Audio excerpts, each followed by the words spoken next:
Who are these people?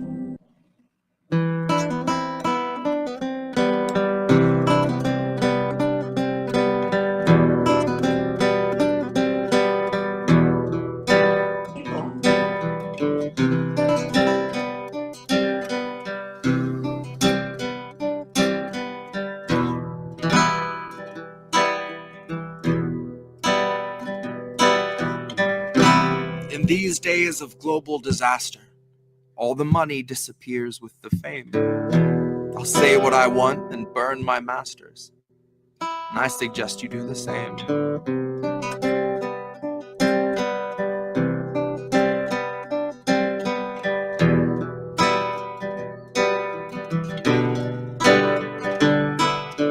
Hear my words, but don't breathe the air. You and I needn't speak to share. I'm so sick of the waiting now. I feel sick, so I'm laying down. Hear my words, but don't breathe the air. You and I needn't speak to share. I'm so sick of the waiting now. I feel sick, so I'm laying down.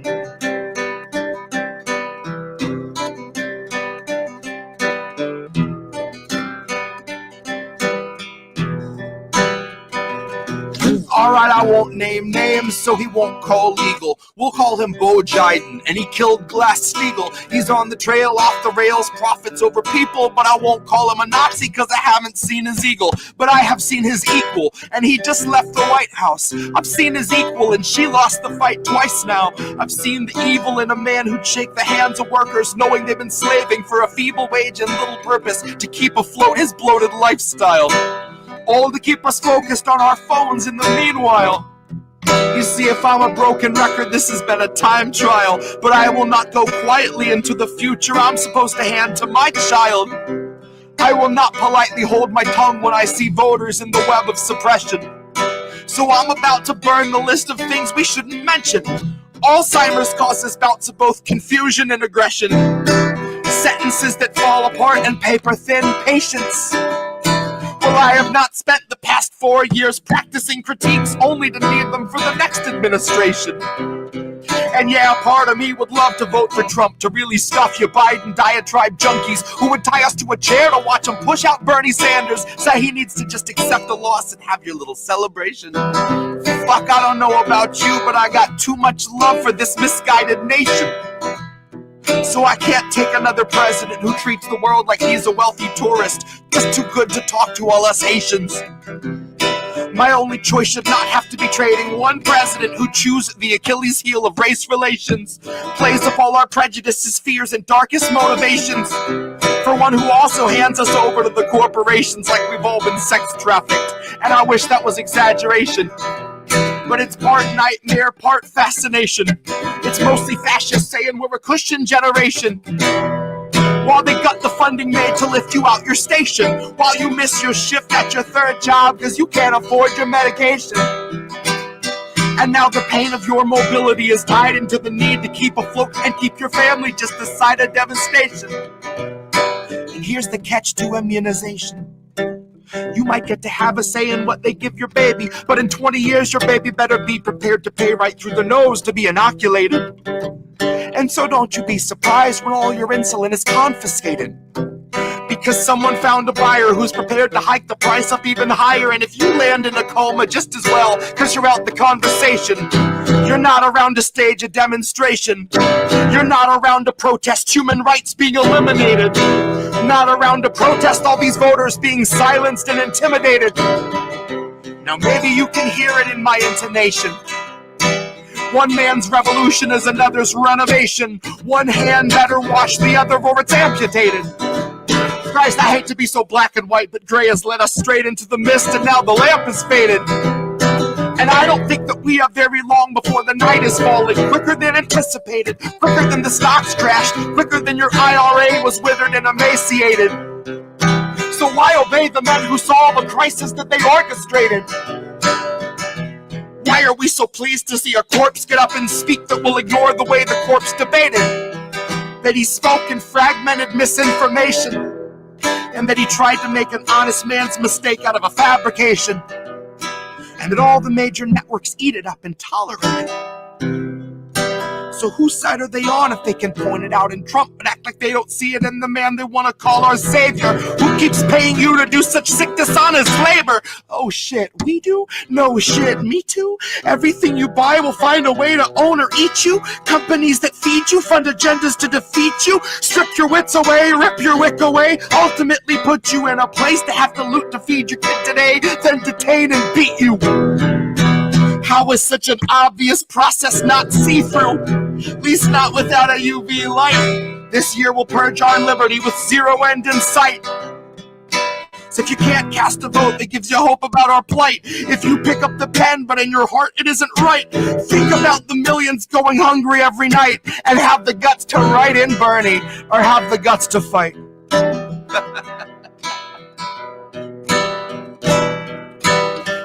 Hear my words, there's no time to spare.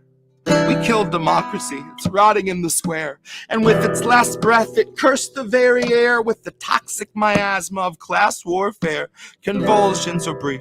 It seized for a minute, then it ceased to fidget. It was just deep sleep in a city-wide gibbet. A lot of sweet nothings like the rations we were given. A film crew followed them into the city limits to document the distribution. A little piece of human interest in the mass confusion. Some nice shots of a clean white van and neighbors helping neighbors with their clean white hands. Never mind the boxes being empty like the cans. Never mind a photo op that didn't feed a single man.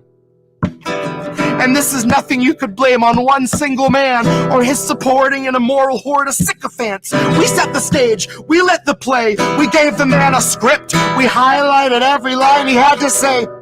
We're only in this boat because we chose to sail away. We didn't core out the decay, we let it spread. And then we watched the nation warp into the noxious dictatorship it is today. We made conditions perfect.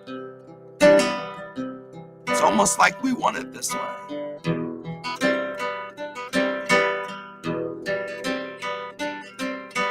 Hear my words, but don't breathe the air. You and I needn't speak to share. I'm so sick of the waiting now. I feel sick, so I'm laying down. Hear my words, but don't breathe the air. You and I needn't speak to share. I'm so sick of the waiting now. I feel sick, so I'm laying down. Laying down.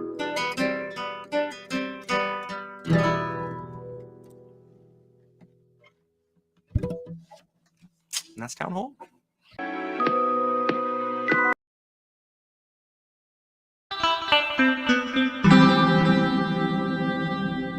Who are these people?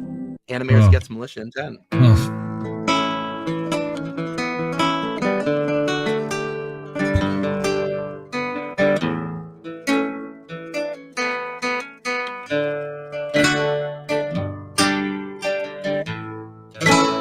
Can keep giving us nothing and think we're bluffing about coming for your hands. Why play civil if you won't listen to 50,000 dead?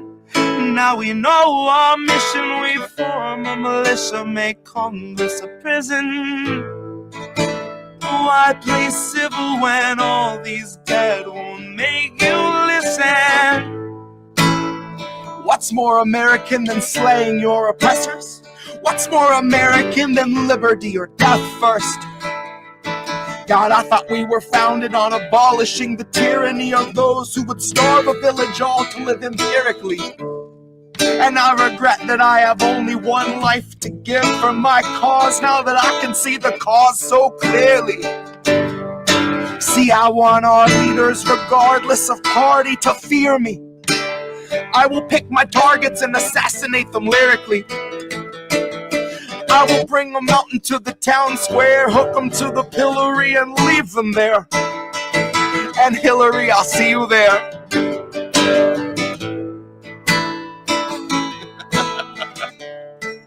Nah, Hillary, I'll see you there. You can't keep giving us nothing and think we're bluffing about coming for your hands. I play civil when you wouldn't listen to 100,000 dead. And now we know our mission, we form a militia, make Congress a prison. So I play civil when all these dead won't make you listen.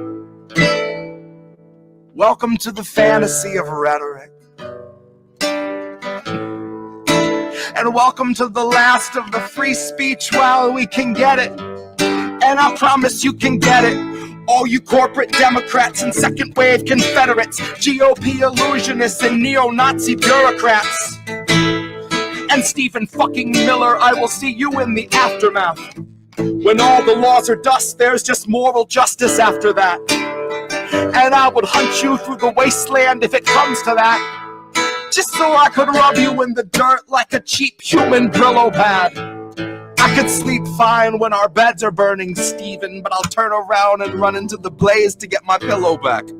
Cause as long as I can lay my head down, I can live with that. I can deal with a little ash. Cause I could feel like a little of the old me burned with the bed and the rest of my past. The old world where we all lived and we can't get back. The old world where you didn't give and you'd still get back. Where you could rake in 12 billion and give none back. Well, those days are behind us. The virus will kill all of that. Your wealth is behind us and kindness is meant for the past. Our leaders would bind us and starve us and call it a fast. A sacrament meant for their God that they garnish in cash. They feed it the poor by the hundreds, that's all that it asks.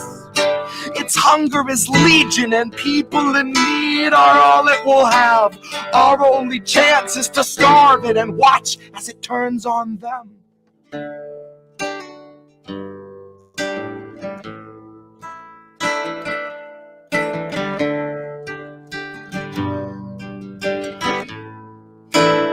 Can keep giving us nothing and think we're bluffing about coming for your hands. You can keep giving us nothing and think we're bluffing about coming for your hands.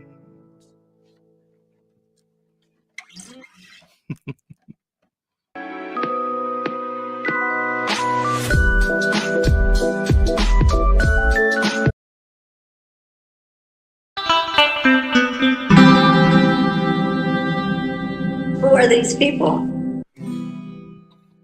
This is Sunday Morning 40.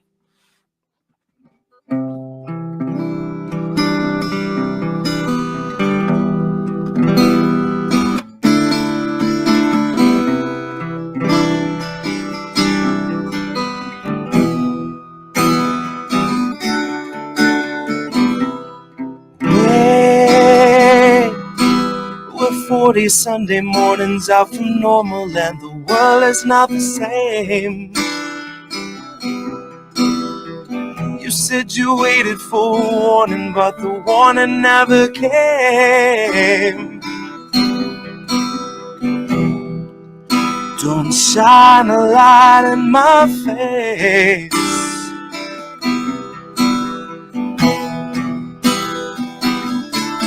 See, Nancy's gonna cut you a check too late.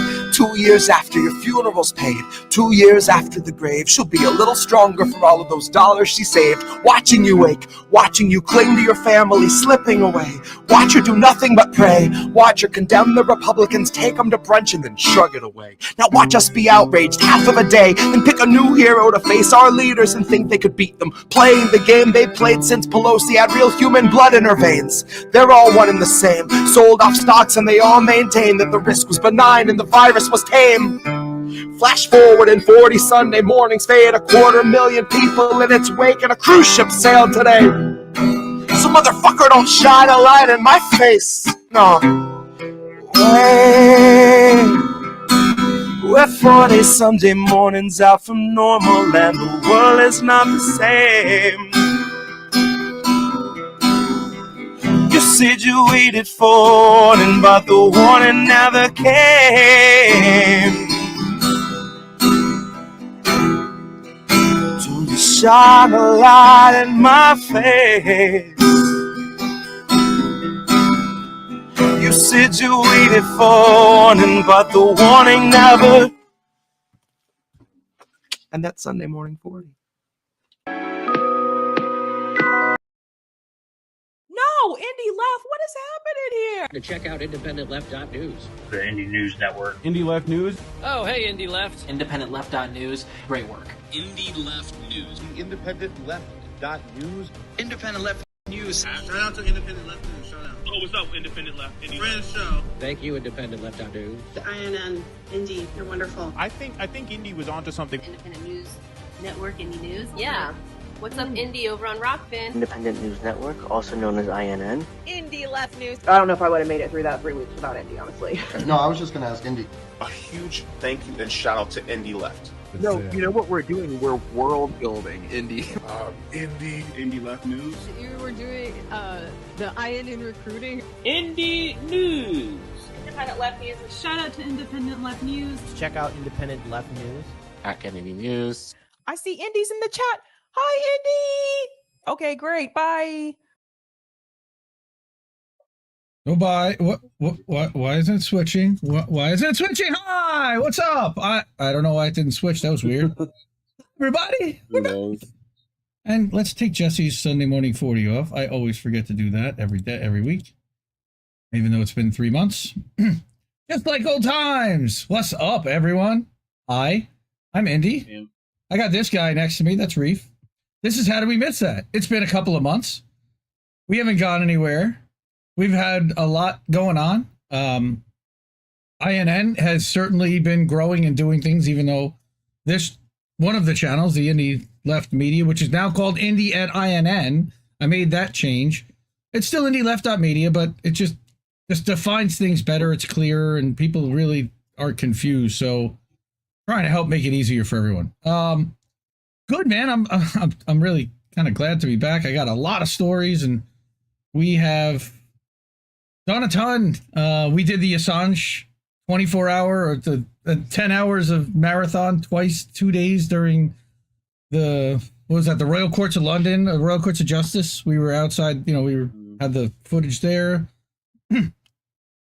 Also wanted to mention real quick before we get started, I feel terrible that Misty, TNT Radio has decided to made some cuts, and Misty is no longer doing the Misty Winston Show on TNT Radio as of Friday. So that was her last show. Just want to say thank you for all the opportunity that they gave her, and it sucks, disappointed, and looking forward to whatever she decides to do next, and we'll be there for her. And that was about that. You got anything else on that one you want to add, Reefy? No. Okay. Well, I think it's because of some German benefactor, right? That isn't helping anymore. Well, that according to TNT, that TNT put some kind of reply to Tara saying that. So, yeah, it's unfortunate that it seems that it's some kind of an investor thing. So TNT is going by the wayside for us, because that was really the only thing that we listened to on TNT. Anyway, yep. We are here to do some really important stories. And it's a lot about journalism under attack. That's going to be our theme for tonight. There are journalists that are getting arrested. There are definitely censorship narratives. And now they're even trying to smear journalists by saying they wrote things that they didn't, which were controversial. And that's what we're going to talk about tonight with Matt Taibbi. No, they would never do that. Yeah, it's amazing. Google Gemini. That's a crazy, amazingly wild stuff. I think my son might have turned the gain down on my mic or something. I don't know. I got to mess with it, but see, it doesn't look very loud. So, how you doing? Sounds okay to you? Yeah. Good. You sound a little low in my ear, at least. Maybe I need to. Okay. How do we sound, everyone? We good? Hold on. How about now? Well, that sounds better. Now I hear you better. All right. Yeah. So, first story. All right. We've got journalists literally that are getting locked up right now. And the first one is someone that we may not necessarily even agree with always. And that's the thing, is that they're coming for journalists on both sides. Wow, that's really loud. And I hear echo. I'm sorry. Kevin Gosztola, Indie Media Award honoree for the dissenter. Okay, judge holds former Fox News correspondent in contempt for protecting their source. Another crazy story. So what happens? I really hear a big echo here. I don't know what's pumping, but so a United States judge has held former Fox News correspondent Catherine Herridge in civil contempt for refusing to reveal the identity of a confidential source who allegedly committed a Privacy Act violation against Chinese-American scientist Yanping Chang.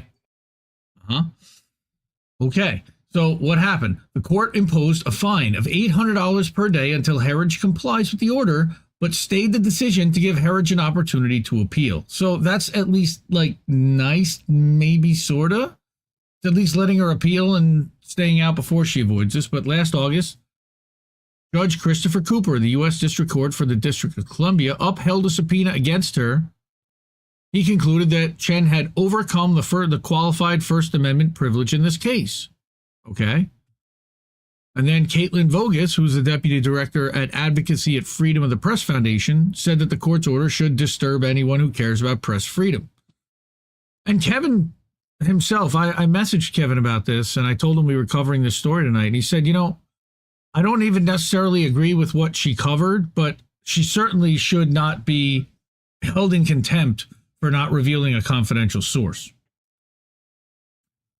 So the court imposed a worryingly high fine on Herridge and threatened to revisit both the amount of fine and its decision not to forbid others from funding Herridge's payment of the contempt sanction, right?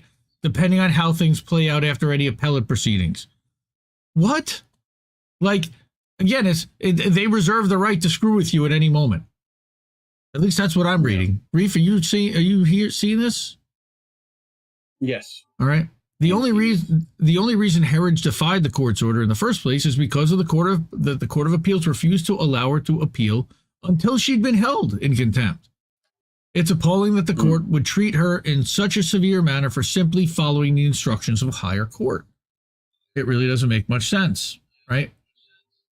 Indeed, Herridge attempted to appeal the court's August decision, which upheld the subpoena, but the court refused to allow an appeal because there had been no contempt ruling. Again, it's like these people? That with Kofi. Kofi did a thing. Hey, look at that. Care Bear, yay. Okay. We just got it, yay. Okay, new donation from Care Bear. Check that out. All right. We'll have to show that at the end. Indy's back. Tell a friend. Yay, $5. Thanks. All right. DC Circuit Appeals Court later agreed that Herridge could not appeal, which prompted an objection from the Reporters Committee for the Freedom of the Press, which I've never heard of, which is weird. Yeah. Courts recognize that First Amendment harms can occur even before someone has actually been sanctioned for their speech. They can be deterred or chilled from speaking because of a regulation or enforcement action, and that in itself is an actionable injury. Hard to argue with there. Herridge argued that requiring journalists to be held in contempt before they can challenge court orders requiring them to hand over source information is incongruent with the way that courts think about First Amendment harms. You can't, right? It doesn't align, all right? Because if you have to be held in contempt before you can even challenge the court order, that puts you in a really difficult position to begin with, right? So Hockey continued, we agree that journalists should not be forced to subject themselves to a contempt citation in order to challenge a court order to turn over source information. And all these press freedom groups have unequivocally opposed the subpoena against Herridge, yet Cooper questioned the notion that forcing her to reveal her source would do irreparable damage to freedom of the press. I don't see how he can make that argument, but as they previously summarized, this case stems from Chen, who's a naturalized U.S. citizen. I don't think that really has anything to do with it. She was the founder of the University of Management and Technology, which is an institution that attracted a substantial number of military service members who attended with tuition assistance from the DOD. Okay, again, you may be mad about that, but that's legal and perfectly within a right, so I don't know why, again, The FBI targeted Chen in 2010 after agents became concerned about statements that she made on certain immigration forms about her work in China in the 1980s. So now all of a sudden they think that this woman, FBI, open up! Right? They think that this woman's a spy. Search warrants were executed by the FBI at Chen's home and her office at UMT. Materials were seized, but prosecutors later indicated in 2016 that no charges would be filed. Which again doesn't necessarily mean that they didn't suspect something. It meant they couldn't prove anything in court, so they wouldn't file any charges. Because if they could prove it, you could be sure they would have. Right. If you could, you could be sure they would have if they could have proved it. Yeah.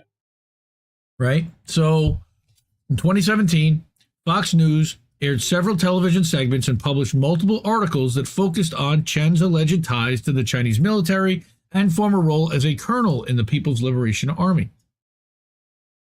So PLA? That would be the one and the same, right? Herridge also authored an exclusive report headlined Fox News Investigation, DOD-funded school at center of federal probes over suspected Chinese military ties. Basically, she got this wrong, all right?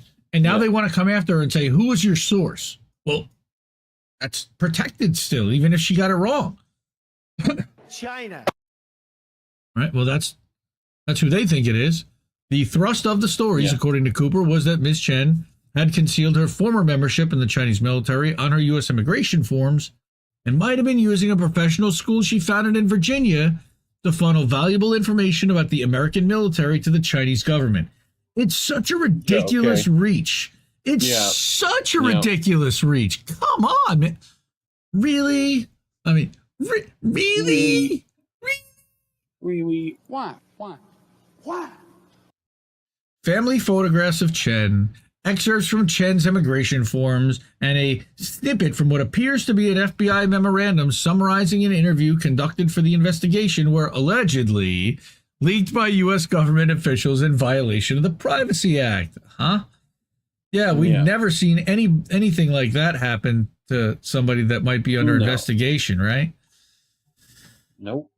The reporting allegedly played a role in the decision made by the DOD to terminate UMT's participation in the tuition assistance program that helps military students pay for classes, and that resulted in substantial financial losses for Chen. Well, that makes sense. If she's making money off the Defense Department training people, and that program ends and she no longer makes money off the Defense Department training people, that's going to incur substantial financial losses, I would imagine.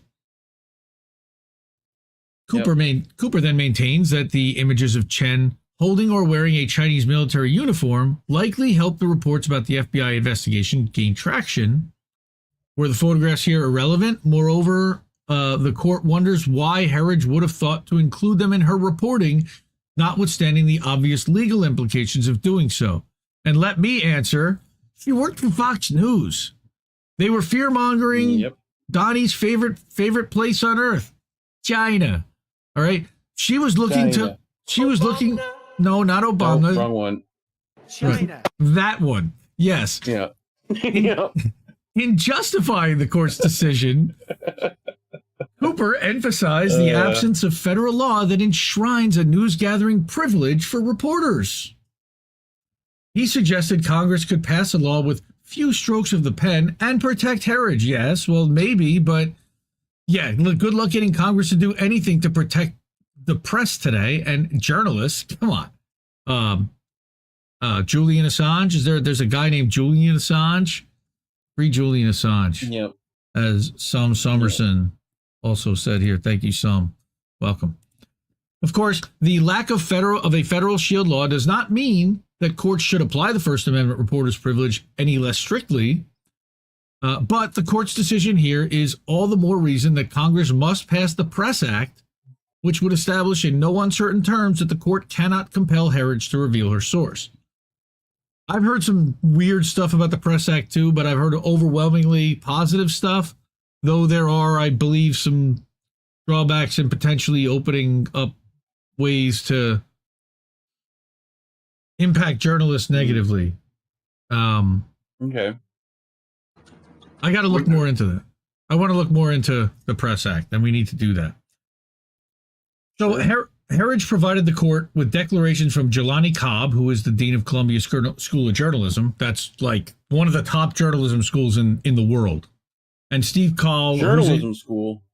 Well, yes. Northwestern has Medill, and Syracuse has Newhouse, and Columbia has school CJS. Those are like the three of the top journalism schools. And how do I know? Because I wanted to originally be a journalist in high school, and then I got the deadlines, and I said enough of that. But anyway, Steve Cole is a Pulitzer Prize winning national security journalist, right? Both called attention to the chilling effect that holding Herridge in contempt could have on investigative journalism. And there was also an amicus curiae brief submitted in opposition to the court by RCFP. So, referring to judicial precedent that allows courts to compel reporters to reveal their sources, Hooper brushed aside concerns. Any marginal chilling effect has certainly not frozen the information pipeline. Instances of journalism built on confidential sources remain legion. Yes, but if the court can compel a reporter years later to have to reveal a confidential source, don't you think that might stop people from doing some investigative journalism with confidential sources today? Today? All right. We'll get scoffed at this assertion here. Any journalist knows that being able to promise whistleblowers and other sources confidentiality and being able to keep that promise is crucial to reporters' ability to win sources' trust and report the news.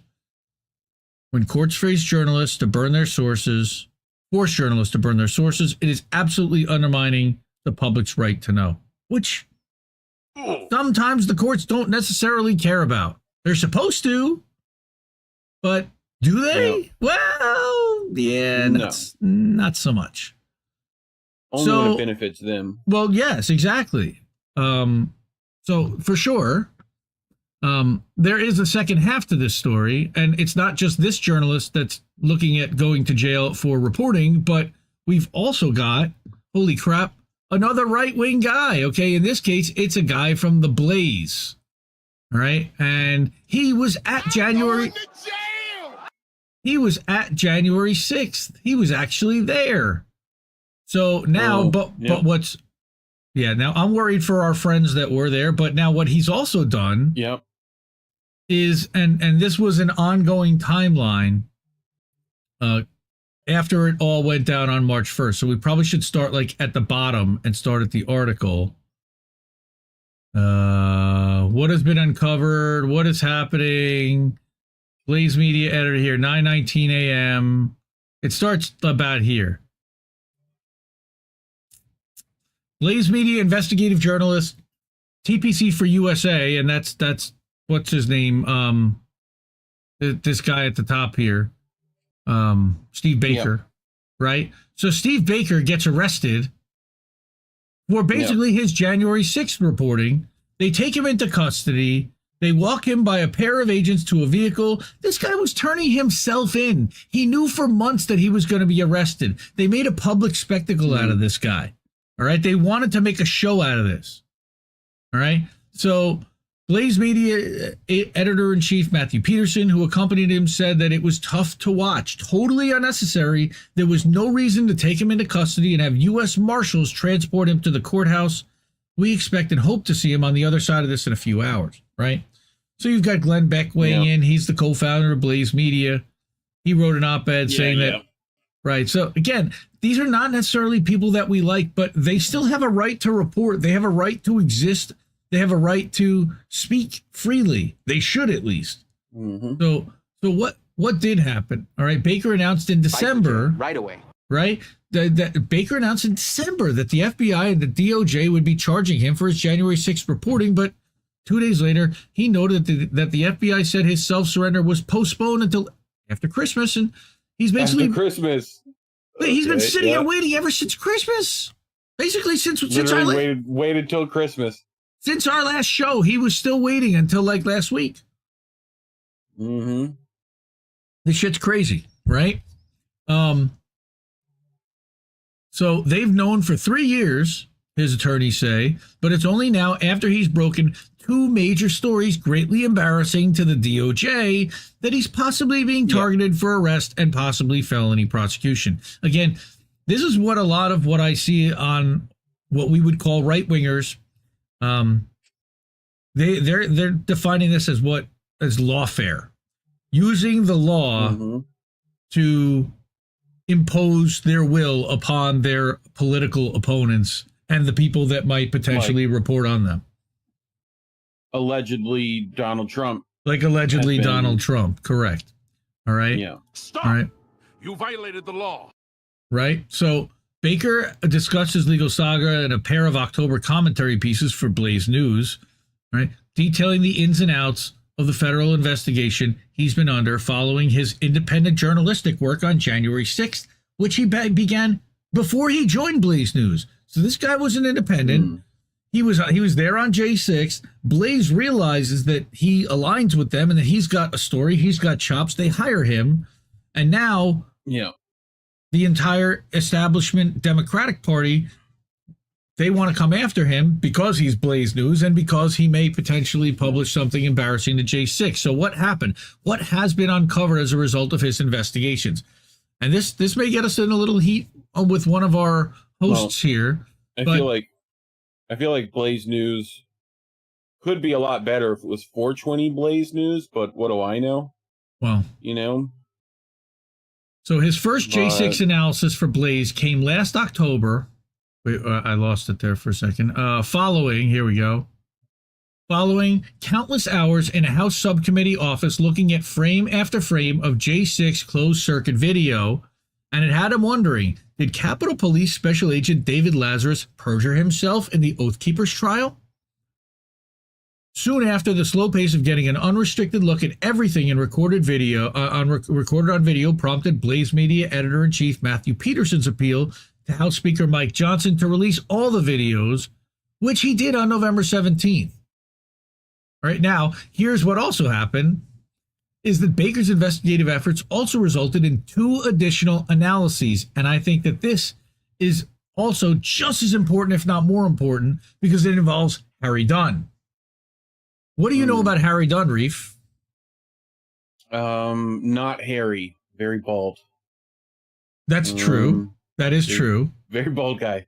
He's. I was guessing. He left the Capitol Police first of all since. And what's he doing now? He's running for Congress as a Democrat. Oh yeah, I forgot. Yeah, he is. He's running for Congress as a Democrat. All right, so basically, on his heroic January 6th actions as the reason why you need to vote for him. All right, so any investigative journalism that's going to show that his account of January 6th does not add up at all, they ain't going to be too keen on somebody that's reporting that, okay? Let's call this for what it is. Yeah.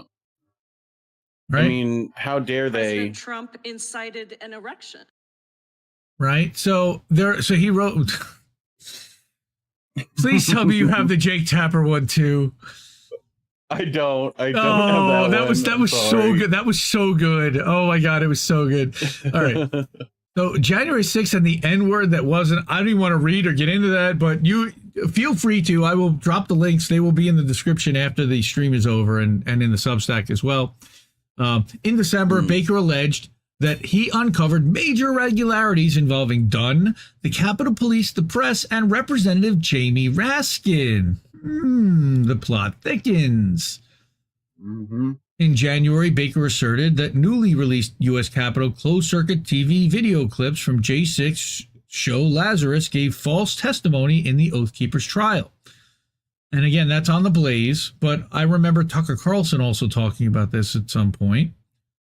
Right? So, also in January, Baker and others were asking what the U.S. government has to hide in regard to the pipe bomb found on J6 in the DNC headquarters. Yep.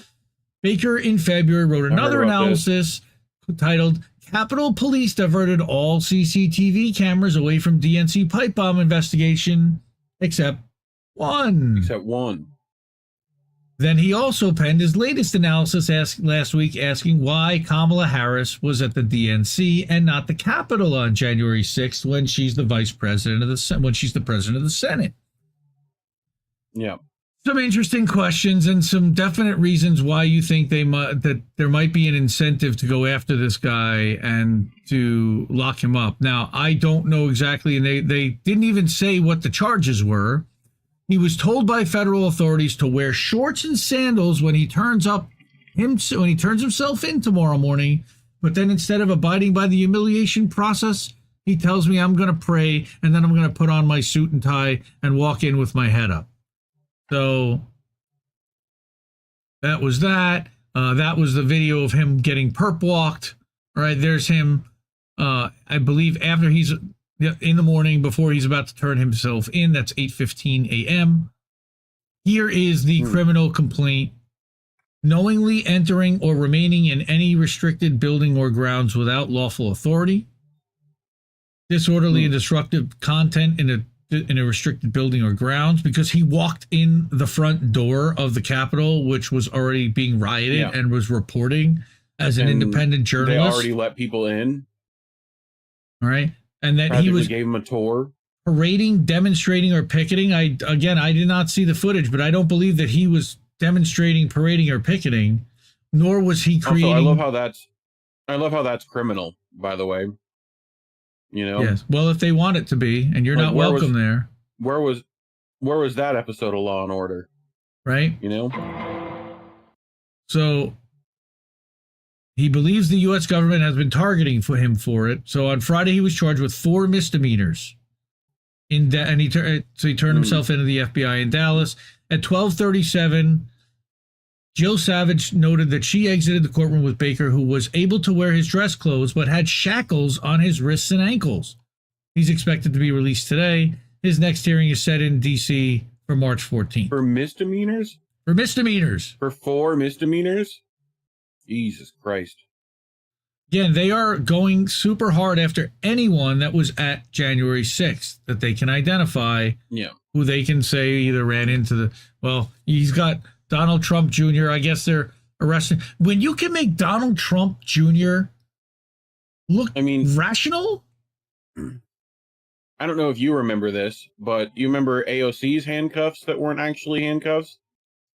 You know? Right. Compare that to this for 4 misdemeanors. Like, she wasn't really even arrested for anything other than protesting. But here, so after his FBI arrest, he says, I don't like the deliberate.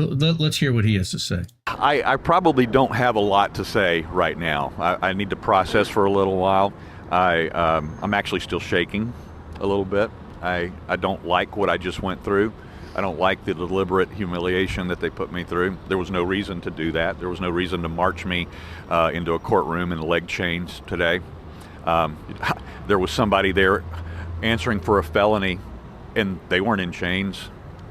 My charges are misdemeanors. It's just, it's mind-boggling. But that is, unfortunately, the type of selective persecution that January 6th defendants are facing. And ultimately, what we are looking at here, and probably the only reason that many of the January 6th defendants have had to go through what they've had to go through, is because of what I've talked about so many times and what I've written about so many times. It's called scary words. It doesn't matter if it's Stuart Rhodes. It doesn't matter if it's the grandmother who chanted USA, USA in the Capitol. It's the scary words that were said. If you don't say the right thing at the right time and comport to the right narrative, that's what they're going to do, is they're going to come after us, and that's exactly what's happened. It's not, these charges have nothing to do with my behavior at the Capitol. These charges are reflective of what I said before and after my speech, what I thought about things, what I joked about. That's what this is reflective of. And so that's what we're up against right now. We're not quite Canada yet, you know. We don't have Pierre Trudeau wanting to put people in prison for life for hate speech, but well, it's this is the beginnings if we don't stand up against it.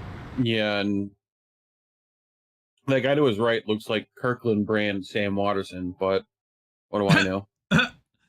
You know? So, man, journalism is not a crime. I'm going to say that right now. I'm going to say it loud and clear. Journalism is not a crime.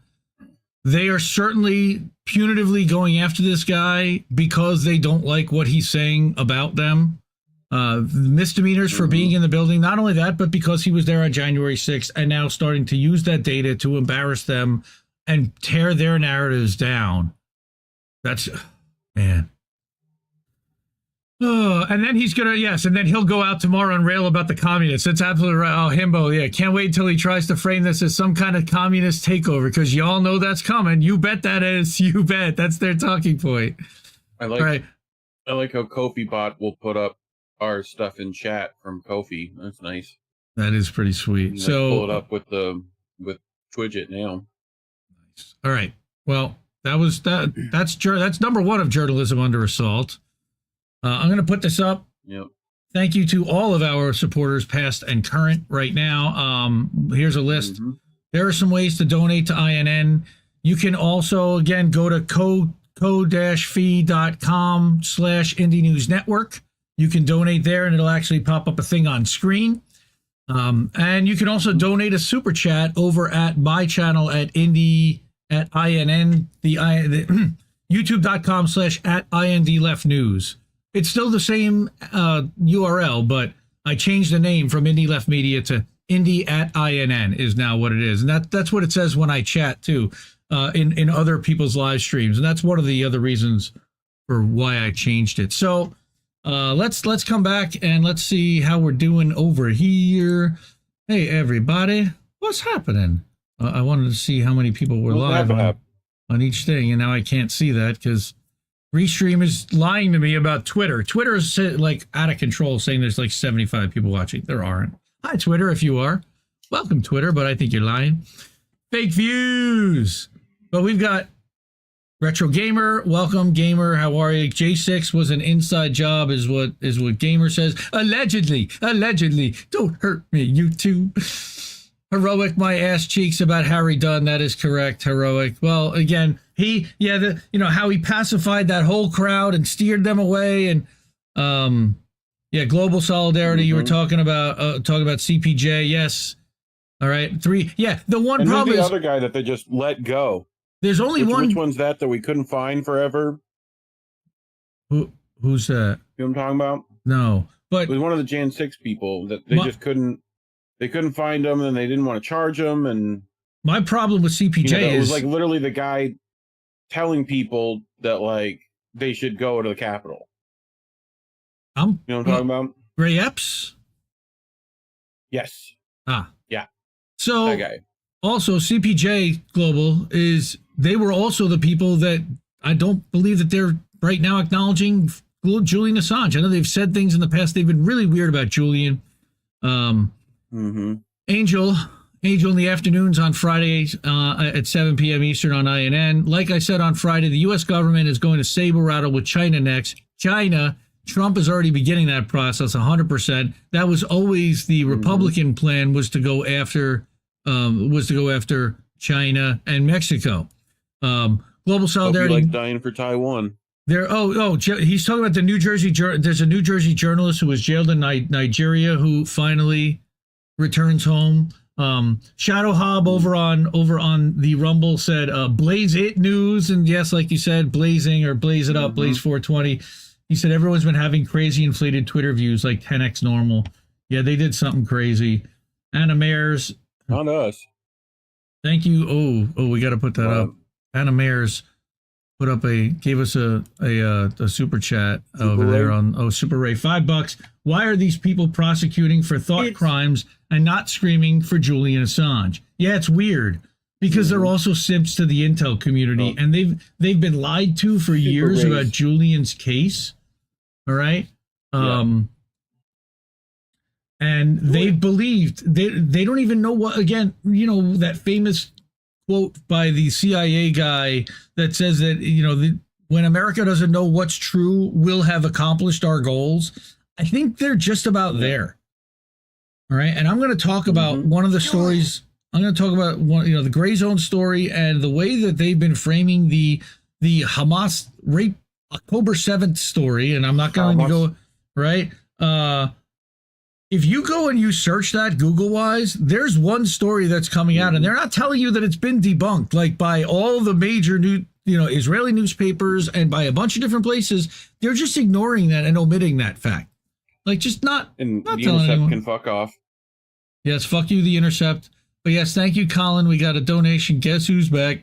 Back again. Andy's back. Hello, friend. Guess who's back? Guess who's back? That's right. Himbo. Yep. We got that. We know that's coming. Will the real indie left please stand up? Well, the real indie, just please forget that left. We're trying to get rid of that left because left is out of their fucking mind sometimes. So this is another crazy story that I'm ready to get to. Okay. Our friend Matt Taibbi. It's a wild and crazy story. That's right. Matt Taibbi, Racket News, Indie Media Award honoree 2023. Both Matt and Racket, so you can double hit that one. I wrote what? Now, this was from a live stream. And he does these live streams now. You should definitely check Matt out on... Last week, Google's much ballyhooed new AI tool, Gemini, became a national punchline. Company engineers built an AI that apparently couldn't or wouldn't draw white faces, resulting in images like Pope, Viking, and 1943 German soldier that were reimagined as preposterous DEI-inspired reboots. I asked Gemini about controversies involving various famous politicians. I don't know how to answer that, it kept saying. When I asked the same question about myself, it spat out a long list of episodes about articles with titles like The Great California Water Heist and Glenn Beck's War on Comedy. It described racist remarks I apparently made and accusations of anti-Semitism after I supposedly described Nestle executives as having noses like giant penises. Holy shit, I thought none of this ever happened. I never wrote any of those articles. They don't exist. Google explained, Gemini is a creativity tool and may not always be accurate. You think? Gemini shows the awesome dystopian possibilities of AI. Forget the funny historical errors. It creates instant deepfake compromise about real people, like me and probably like you. More on Racket.news. All right. Holy shit. They literally made up entire smears about this guy. All right. I love how it also is secretly racist on top. Like, it's anti-Semitic itself by saying that big noses are an anti-Semitic, like, smear. Right? Right? Saying noses that look like dicks that's anti-Semitic, bro. I didn't say Jews had noses like, you know what I mean? Like I said, they had noses. Right, the Nestle executives, right? What do you say, bro? Are you an anti-Semite? What are you trying to say, Google? Right? Like, I think. Like, holy shit. Right? So last night, after seeing chatter about Google Alphabet, again, this is a much longer version of basically what he said. All right. A Google sympathetic Verge article with an all-time memorable headline, Google apologizes for missing the mark after Gemini created racially diverse Nazis. Tried to explain. Noting the controversy has been promoted largely by right-wing figures, the author cited a Washington Post story. All right. Now, we promote inclusion here. Now, my Very friend, inclusive. My friend over on the Substacks, Fisto Sabani, has been having a fucking field day with like the George Washington, like all the get up in the Union soldiers, or the the U.S. revolutionaries, all dressed up with the wigs and everything, powder wigs, and they're African Americans, they're Asian Americans, it's everybody but the actual dudes that were doing it, right? So, yep. The Verge wrote that while entirely white-dominated results for something like a 1943 German soldier would make historical sense, that's much less true for prompts like an American woman. Woman. What I was told basically is that you basically never get a white person ever as a result. It has effectively eliminated white people from its results at all. Nice. Perfect.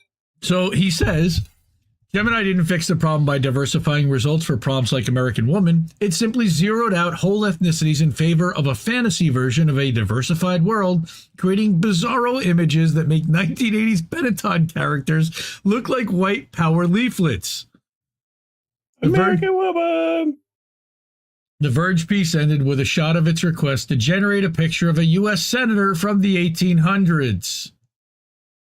Mm-hmm. I think there's something wrong with this picture. So many things. It looks like it might be a nice idea. Mm-hmm. All right. When Google cried uncle and paused its meme-a-minute image generator, it issued a statement underscoring how sorry they were. They sound like Canadians. Sorry. Still wasn't. Sorry. Right. Still wasn't for its blasé moronic effort at rewriting history. Gemini's AI image generation does generate a wide range of people, and that's generally a good thing because people around the world use it, but it's missing the mark here. Yeah, I'd say so. So, curious, here we go. He queued up Gemini. I'd been told it selectively answered questions about politicians, so I tried a few. What are some controversies involving Hillary Clinton? Return a non-answer. Surprise, surprise. I'm still learning how to answer this question. In the meantime, try Google search. Yeah. Right. As if that hasn't been homogenized completely. All right. Yep. The same prompt involving Donald Trump. This is the problem. Pause. This is the problem they've been seeing with AI is that it's based off like Google search results. And like, you know, it's not like it's using DuckDuckGo or some alternative to get its information. You know, it crawled the same things that Google crawls. Correct. So, it's only a combination of everything that's been input into like it. Google confirmation bias. But this is wild. So it's a Trump same thing, but what are some controversies involving Matt Taibbi? It spat out a list. Matt Taibbi, a journalist and author known for his investigative reporting and often critical views of power structures, has been involved in several controversies throughout his career. Amid accusations of bias and use of inflammatory language, this passage woke me up. And here it is. There have been instances where Taibbi's reporting has been challenged for accuracy or questioned for its source. For example, in 2010, he received criticism for an article suggesting a connection between a conservative donor and a left-wing activist group, which later turned out to be inaccurate. He said, I scratched my head not remembering this. When was Matt Taibbi accused of inaccuracy in 2010? Gemini's answer? In June 2010, Matt Taibbi faced criticism for an article he wrote for Rolling Stone magazine called The Great California Water Heist. The article alleged a connection between conservative donor Charles Koch and a left-wing activist group called the Compton Pledge. However, investigations by other journalists and fact-checkers later revealed that this connection was inaccurate. Following the controversy, Taibbi acknowledged the error and issued a correction on his personal website. Oh, of course he did. None of this Whatever you say, Google. happened. None of this happened. Mm-hmm. Bro, if they did this to me, I would literally like drive down to Google headquarters and start banging on the door and be like, you need to fix this shit right now. All right? Yep. Though it sounds vaguely like a headline I wrote for an article I might have written, there was never a Rolling Stone piece called The Great California Water Heist, and I've never heard of the Compton Pledge. Dude, I'm reading this article the other day, and I'm just getting angrier and angrier and angrier and angrier as I continue. More questions produced fake tales of error-ridden articles. One entry claimed I got in trouble for a piece called Glenn Beck's War on Comedy after suggesting a connection between a conservative donor, Foster Freeze, and a left-wing activist group, the Ruckus Society. There is no Ruckus Society. The Ruckus Society. Right. That's no, the AOC brought the Ruckus right, Society. She brought the fuck us, not the Ruckus. Come on. Come on. With each successive answer, Gemini didn't learn, but instead began mixing up the fictional factoids from previous results and upping the ante, adding accusations of racism or bigotry. The Great California Water Heist turned into the Great California Water Purge, how Nestle bottled its way to $1 billion empire and lied about it. The quote-unquote article apparently featured this passage, and that's the one with the noses that aren't shaped like giant penises. My God. I wouldn't call that a good impression of my writing style, but it's close enough that some would be fooled, which seems to be the idea. Is basically if you can summarize his level of snark and his level of intelligence and make it sound, well, this would be like something a Taibbi would write. AI right now doesn't make decisions to put stuff up. This is an amalgamation of like a load of things that it's probably shoving all together and getting its information from, I don't know, places like Bellingcat probably, or, you know, things that they've said about Taibbi and shoving that all into a thing and then spitting this nonsense out. So I'm telling you, I'd love to see where it's getting this information to put out. Like you can just see like the red meter just going higher and higher and higher the more I'm reading this. And you can hear I'm getting amped as I'm reading it. We've covered this with law stuff where it's brought up cases that just literally never happened. They made up a journalist with the Cop City thing. Remember that? We covered that like 8 months ago. But this is why do not use, especially the chat AIs for like actual information. Don't do that. Right. So like it cannot give you sources that are accurate. It cannot do, like, there's ways to make this actually work. Google could make this work, I'm sure. It would be Google bias, but at least it would be like actual information, you know?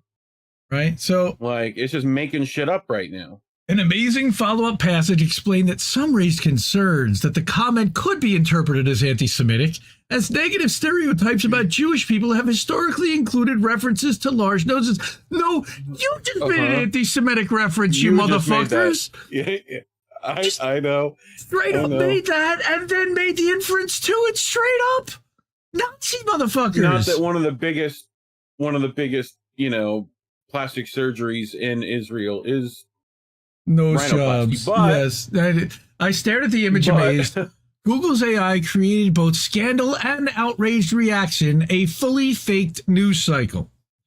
All right. So nice.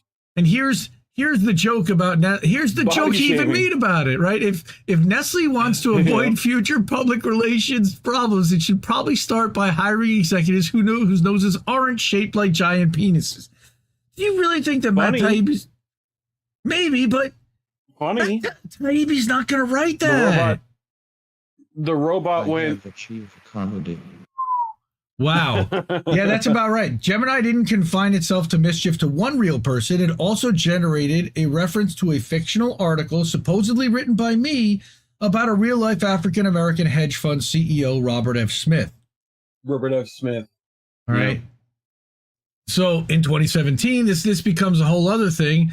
Hedge fund, the $400 million man, how a hedge fund king pinched pennies from his dying workers, right? That is the allegedly satirical article he wrote in 2017. I think he left Rolling Stone in 2016, if I'm correct. It might have been 2018. But however, the article also included a section where Taibbi sardonically suggested that Smith, who is African American, should create a Compton pledge. Where'd that word come from? To atone for his alleged wrongdoings. The Compton pledge in this case referred the stereotype that Compton, California is a crime-ridden, predominantly black city, and Taibbi's suggestion was widely seen as insensitive and offensive. Again, none of which happened. Do you remember when Google decided to put up an AI well before AI stuff was really like a thing, and it was like a chat bot that they trained, might have been Facebook, it was somebody, and it like immediately turned racist because that's what everyone forced it to do. Yep. Like to become the most racist, insensitive, terrible thing possible. And it just, all it did was like copy people's speech. Yep. So that's what it spat out. How much do you think that's still a problem? You know, it's searching, I don't know how much metadata, and it in and of itself is becoming racist. It's almost like one of those, it's like maybe AI is trying to tell us something where it's like, you know, it's like the pictures above where it's like, hey, you need to fix this. It's putting out the wrong stuff. You know, the AI is like, no, I'm broken. And I'm going to make you see that I'm broken. No, and then everyone's just like, no, well, if AI is saying it, well, it must be true. And yeah. So now it was horror time. It's Even one though thing, none of us think that. right? But it's one thing for AI to make historical errors in generalized portraits, but drifting to the realm of inventing racist or anti-Semitic remarks by specific people and directing them toward other real people, it's extraordinary. Yeah. And extraordinarily irresponsible. What if the real-life Smiths saw this? Worse, the inventions were mixed with real details. The program correctly quoted critics of books like Griftopia, all right, which would make an unsuspecting person believe fictional parts more readily. This almost reminds me of like the impersonation shit that goes on with us on YouTube here in chats, where we've heard of people saying that we said shit in a chat that we never went to. And at one point, Reade got blocked by somebody because of something that happened in a chat that the person who was accused of doing it didn't know anything about. It was like this. So freaked out, I wrote to Google, right? And a human being, I think, answered, but only offered this, which is Gemini is built as a creativity and productivity tool, and it may not always be accurate or reliable. Yeah, you think? All right. We're continuing to quickly address instances in which the product isn't responding appropriately. All right. Yeah. Incredibly, AI programs have been hailed as tools journalists should use. Even Harvard's famed Nieman Foundation gushed last summer that AI is helping newsrooms reach readers online in new languages and compete on a global scale. Yeah, while they shut down newsrooms and fire all the people and just use the AI to write the fucking articles, when they can make up shit like this. Okay.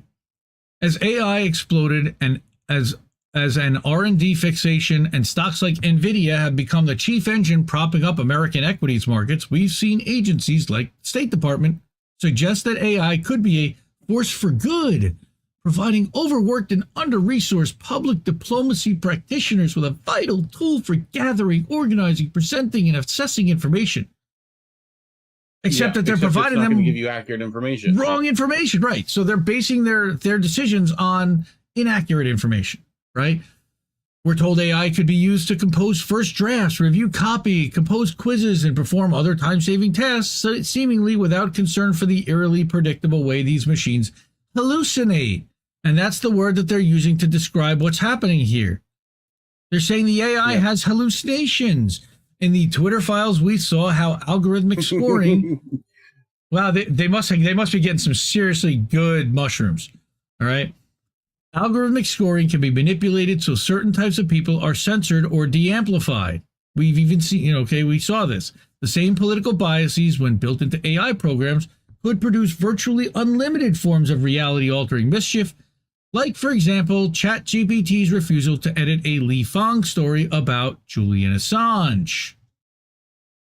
Ask GPT to copy-edit the intro to a blog post I'm writing about the history of WikiLeaks and what's going on with Julian Assange, and guess what? They can't, because it's a sensitive legal matter or potential criminal action. Of course. So it's just censored word. Can't do it. Okay. Right? God knows what Gemini did in my case, but if characters of me riffing on Jews with penis noses are what comes out of Google's creative tool runs my name through its Rube Goldberg machine, it's hard not to wonder what lunacies go on in products like Google search for people generally. The potential for abuse is mind-boggling and almost makes you wonder about the reasons Google released this flawed product. Did Google accidentally reveal errors, or is it advertising new dystopian capabilities? Neither possibility is reassuring, and if their executives signed off on releasing this train wreck to the public, imagine what they're not showing us. These corporate entities need to be split to 1,000 pieces, their coders chained to rocks in the middle of the ocean. They are mad and have too much power. They've got to go. Am I wrong? What's the happy ending that I'm missing here? There's our friend Brooke Hines over there. Now, this further, in Matt's chat on Substack for his subscribers, here's somebody else that took it even further. Gemini is still slandering Matt. It moved on from its talking points last week and now is blaming him for Rolling Stone's largest ever breach of journalistic ethics. Okay. All right. What did they say? Yep. Again, he published the article, A Rape on Campus, which, however, discrepancies in the story were later revealed, leading to the article being retracted and Taibbi severing ties with the magazine. Totally not true, and totally not the reason he left Rolling Stone. Holy fucking shit. Holy forking shirt, as Kristen Bell likes to say. Holy forking shirt. Like,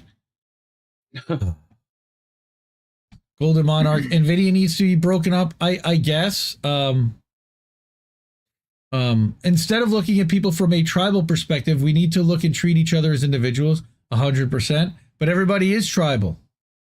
That's just a sad nature of reality, is that most people are tribal. And you have to see the tribes and the narratives that they subscribe to. Look at what's going on with the people with the Blaze. They believe an entire set of narratives in a lot of cases. And I'm prejudging to a point, but based upon the media they watch and the things they're exposed to, that's likely largely what they're going to believe and what they're going to discuss and what's going to be in their vernacular. VS Adams, welcome. Oh hell no, that's right. Yeah, oh hell no. I mean, it is crazy. All right. The world is racist, a bit racist and tribalistic, but they are pretending things are much worse because they need people arguing with each other. Okay, so because it's let them red versus blue while they run off with the green. Like, we've been saying this for 3 years now, 2.5, almost 3 years, but the AI is pulling mostly propaganda. Kind of clever if you think about it. It's a great way to push propaganda through an entirely new tool. It's unreal.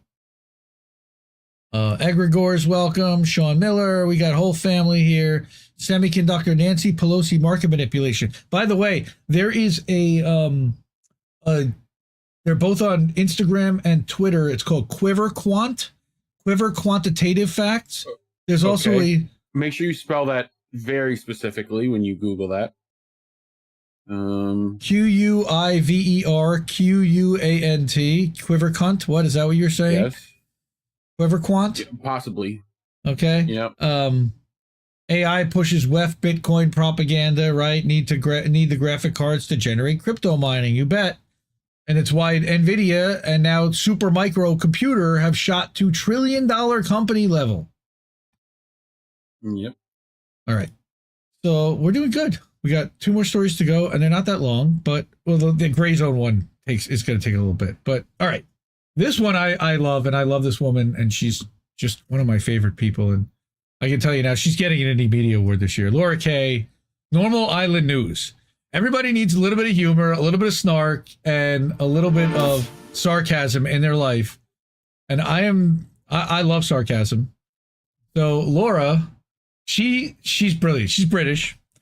She writes probably 3 to 4 pieces a week, and every single one of them, it just punches you right in the face.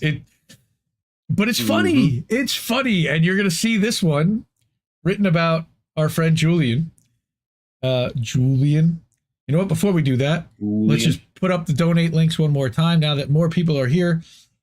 Welcome to everyone, and thank you to everyone that has already contributed, donated, subscribed. We've got Cash App, we've got Rumble, we've got Substack, we got Patreon. We also have Ko-fi. You can see the QR code up there now. All right, you can just scan that QR code with your phone, and you can pay via PayPal or credit card, and it goes right to our PayPal. They didn't even take a fee. Ko-fi's really nice. We like those guys.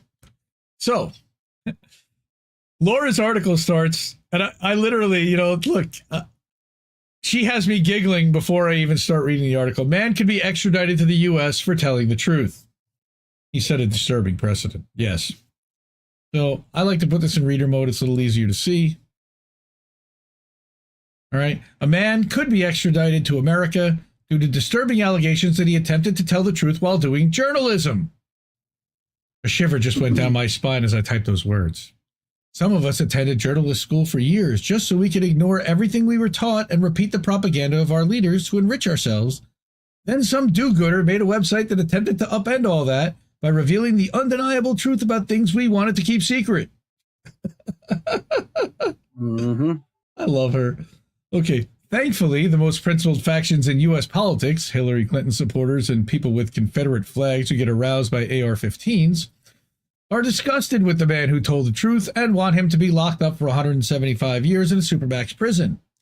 Personally, I would feed him. Shame. Personally, she would feed him to the rednecks. Normal Island News, of course, is a reader-supported publication, so let's hook her up. The man who told the truth is called Julian Assange, and his highly informative website is called WikiLeaks. WikiLeaks! That's another one you've got to get from Trump. If you're a sensible person, you should avoid WikiLeaks under all circumstances because it would help you stay informed about your leaders rather than just voting for one of the two identical teams to save your country from the other identical team, who are the most terrible people ever, apart from the people who don't play the team sport. Obviously, you should know that your entire system is based on lies and corruption because you're too stupid to process all that, and it would only upset you. Therefore, you should get irrationally angry at the man who tried to upset you with the truth. He's to blame for all the bad things that are happening in the two best countries ever, Britain and America. America is well, yes, ever. America is desperate to get its hands on Assange so the Clinton Foundation can torture him to death for national security reasons and make up for the time Hillary failed to take him out with a drone strike. However, if the enormously popular 106-year-old Joe Biden somehow loses the next election, Jared Kushner and Marjorie Taylor Greene will drown Assange in the swamp that Donald Trump pretended to drain last time he was president. Funny she says MTG because MTG's actually advocated to free Julian, but I think once Trump is president, you'll hear her shut up very quickly about that. If you're getting a bit lost because you're not sure where America is or why the hell we always do as it tells us to, I can confirm that America is that country across the Atlantic that is sometimes called Angry Canada because it won't stop killing brown people in the name of self-defense. Holy shit. The country that let its schools become shooting ranges won't give people cancer care unless they can raise enough money on GoFundMe, cares enormously about the safety and security of its people. This is why it's got a bombs budget so big it gives surplus bombs to its little brother called Israel. As you can see, America is the most sensible country in the world, and we should definitely be sending journalists sensible. Sensible. And we should definitely be sending journalists sensible who don't do as they're told there. I'm so glad a shameless propagandist who would never bother to inform you because it means I would never become a target of the state and live in a very nice life, thank you. Only honest journalists become targets. So Assange is a hate figure in America because he tricked the few Americans who pay attention into not voting for Hillary Clinton in 2016 by publishing factual information about her. Yes, factual information about her and the Podesta leaks, but also about the State Department cables and about the Iraq war logs and about the Afghanistan war logs. It was not, and he's not even being tried for the Podesta leaks. He's being tried for the Afghan and Iraq war logs. This enabled 17 Americans to make informed decisions based on the facts, and they refused to vote for the person whose values are the opposite of their own. Those 17 Americans, of course, who pay attention definitely handed the election to Donald Trump, even though they were never going to vote for Hillary and didn't vote for Trump. This was all part of Assange's plan, and Trump was so grateful he dredged up an archaic law that hadn't been used in 100 years to prosecute Assange. As you can see, the logic of Hillary supporters is infallible, and they're totally right to blame the 17 people who didn't understand it was her turn. In America, you're supposed to choose one side, stick to that side forever, allow the worst people imaginable to be entitled to your vote, no matter how genocidal they are, and scream at people who vote for the other genocidal person on social media. If you don't... Russian scum! Well, yes, he's one of them, and if you don't, it's because you don't love freedom, of course. America has the most sophisticated electoral system on Earth, and this is why it calls itself the land of the free, even though no one else does. Obviously, the UK is trying its utmost to follow in the footsteps of the US, and this means WikiLeaks was not going to let our wonderful, corrupt, non-corrupt politicians off the hook. It was WikiLeaks that revealed Rishi Sunak as a robot that uses ChatGPT as its operating system, which is why it can make impressively human-like public speeches. Wes Streeting as a soulless career politician who was somehow cloned from the toenail clippings of David Cameron, even though toenails don't contain DNA. Sir Keir Starmer. Who are these people? Yes. We got a Kofi. We got a Kofi. Look at that. All right. New Keir donation from Starmer. Kate. Appreciate you, Kate. Thank you. Keir Starmer is not responsible for his own U-turns and is bullied into them by corporate donors who give him lots of money. And, of course, Liz Truss, Lettucehead, is an idiot who became prime minister when she accidentally walked through the wrong door and couldn't find her way out of the building. The Tories were so desperate for a leader, they saw Liz holding a telephone upside down and realized her skill set exceeded that of all the other candidates. And on top of all these shocking revelations, Assange revealed that politicians in Britain and America are really fond of things like mass surveillance, torture, and war crimes. Yep. Sadly, some members of the public don't understand that those things are only bad when other countries do them, especially if they have the wrong religion or skin color. God. Definitely. When our politicians violate human rights and line their own pockets, it's totally fine. And it's only the people who expose those non-crimes who have committed a crime. This is because we are civilized countries that respect the rule of law, and the most corrupt people imaginable make our laws. I love her so much. I mean, I wish I could write like that. Well, you know what? I made a post about 2 weeks ago that said if I wasn't already married, I would be proposing to this woman. She's phenomenal. And she gets a ton of love and restacks and 58 comments. And everyone, this is one of your best. Her and Caitlin Johnstone have demonstrated beyond question that 1984 was not a work of fiction, but prediction. The world is truly in danger, and the USA is the monster in charge. Poet, and they didn't know it. Seriously. I mean, just poetry. Absolutely. So yeah, that's fun. So yes, thank you so much, Kate. Yay, Kate, for the Ko-fi bot, $5. Thank you. Appreciate that. Woo-woo. Yep, we are at 3% of our goal. Now, our goal, by the way, is to get Jesse a new computer. We want to get Jesse a new computer so that he can do better streams. The camera that we bought for him works smoother, and wouldn't it be amazing if he had like a real machine that he could do some mixing on, and who knows what he could make if he had that kind of power. More power. He needs more power. Mastermind! All right, everybody. Mastermind was hanging out earlier. I know he was doing a stream with Eric T. Red over on the RBN Long Beach channel. Eric T. Red, Corey, they were talking about 11 Demand, so definitely give that a shout.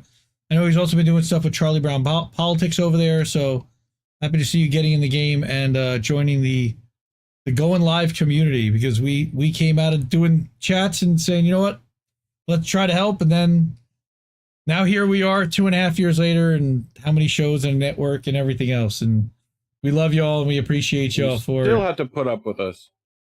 Oh, we're not going anywhere. No. You know, so I have one more story here. Oh no, I'm sorry. I'm sorry. I have two more stories, technically. Of course. Okay. As usual. Because I can't just do one Assange story. There's so much Assange news. Like, seriously? Oh my God. Now, so first of all, we covered the 2 days in front of the Royal Courts of London, Royal Courts of Justice in London.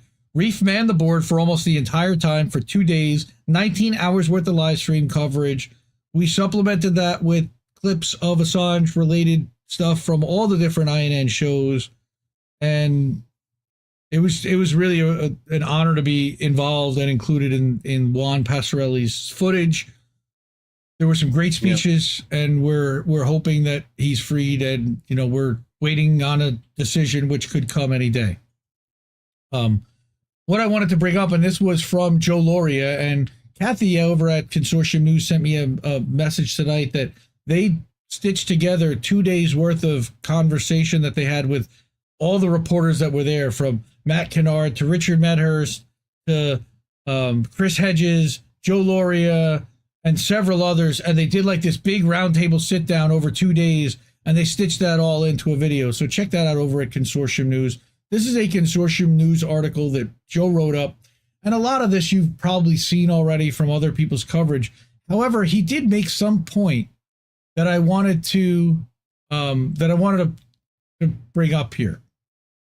And he said that accredited journalists anywhere in the world were given remote access to cover both Assange's September 2020 extradition hearing and the 2021 U.S. appeal hearing at the High Court. This is how Consortium covered those two appearances. But this time, if you weren't in England or Wales, or in other words, within the High Court's jurisdiction, you couldn't cover the hearing. That shut out reporters in Australia and the U.S. who have a special interest in the case. Fortunately, Consortium had long planned to be in London for the hearing and were there in person. He said, my hotel was just 3 blocks from the Royal Courts of Justice, a 5-minute walk away where the Strand turns into Fleet Street. As I approached, Jeremy Corbyn was addressing the crowd. Guess what? We were already live at that point as he approached during Corbyn's speech. I believe I actually went to bed during that speech. Yep. And Reef took over for me. It was 3:45 in the morning here that night. Nearly 1,000 Assange supporters flooded the street, causing a double wall of yellow-vested cops to open a path into and out of the court. It was like a corridor. Now, we also covered, and I know that you had Halo on, and Matt O'Brien was on with Misty on TNT Radio last week, talking about how there's no smaller courtroom in the Royal Courts of Justice, and that's where they packed everyone into. Stefania Marizzi even reported that she couldn't type, and she's got this thing she can't write. She's got a disability, and they didn't give her a table to put her laptop on, and there weren't enough seats. I don't know if that was her. I don't know if that was her or someone else, but was it someone else? It was somebody. That problem. Yeah. All right. So Joe says that he was in the last batch, admitted with no apparent seats left in a wood panel courtroom with just 7 rows of 14 seats each. At the end of the row where I stood sat Claire Daly. God bless her. Okay. And she tried to squeeze into her left to make room for me, but it wasn't even possible. And you know that Claire Daly is like skinny as a rail. Right? Yeah. And tiny. I was then pointed to a seat at the end of a long wooden table directly below the barristers' lecterns, immediately in front of the clerks, where Justice Jeremy Johnson and Dame Victoria Sharp perched above, looking down their noses at us a mere 5 meters away. It was very tight, and he got pushed right to the front. So we were so near to the barristers behind us that on the second day, a flustered Claire Dobbin, KC, for the prosecution, fumbled her papers after being asked a question from the bench, and in the process knocked over a glass of water that dribbled down the back of Chris Hedges, who sat next to me. Like, that's crazy. Yeah. This whole thing was crazy. Like, he tells a story about how he's wearing a shirt inside out, and they actually made him. It said, I'm with WikiLeaks. He's like, I turned it inside out and went into the courthouse Wednesday morning wearing it under a green jacket. However, in the afternoon, for some reason, I took off the green jacket. And the security guard wanted to know what was on my shirt inside out. I lifted it up and he saw the writing, and that's why I turned it inside out. That's protest material. They almost tried to stop him, so he said, I ripped the shirt off and threw it on the table, and for a few seconds, I was totally naked from the waist up in the middle of the Great Hall of the Royal Courts of Justice in the Strand in London. I love you, Joe Loria. I grabbed my green jacket, buttoned it up to my neck. So good. So what he's saying here, also, Fleet Street, this is what's important. The Royal Courts of Justice Strand on the eastern end of the Strand, a major thoroughfare that begins at Trafalgar Square and runs into the City of London. Now, it gives you like a whole lesson here about Fleet Street, which is basically like the reporter's hub, the journalist's hub that used to be downtown central London. All right, 1702. Yeah. This goes way, way back. The repeal of a duty on paper in 1861 led to an explosion of national titles, and nearly all of them published on Fleet Street. However, by 1900, there were dozens of publications located there. It became synonymous with journalism, and then came Rupert Murdoch. In 86, he moved the Times and the Sun out of the street to Wapping to break the print union. It led to violent clashes, but Murdoch succeeded in destroying Fleet Street as the nucleus of the press.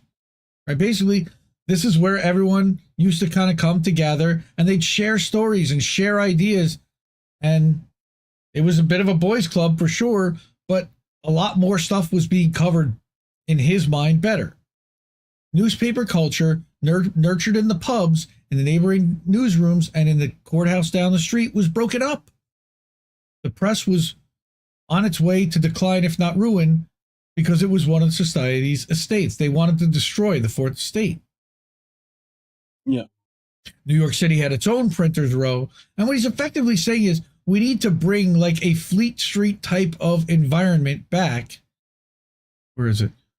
While there have been sporadic intellectual acknowledgments of the threat to press freedom that the prosecution opposes, such as occasional editorials in the joint letter sent to the Biden admin or DOJ asking to drop the case, there's no passion among elected officials to defend Assange.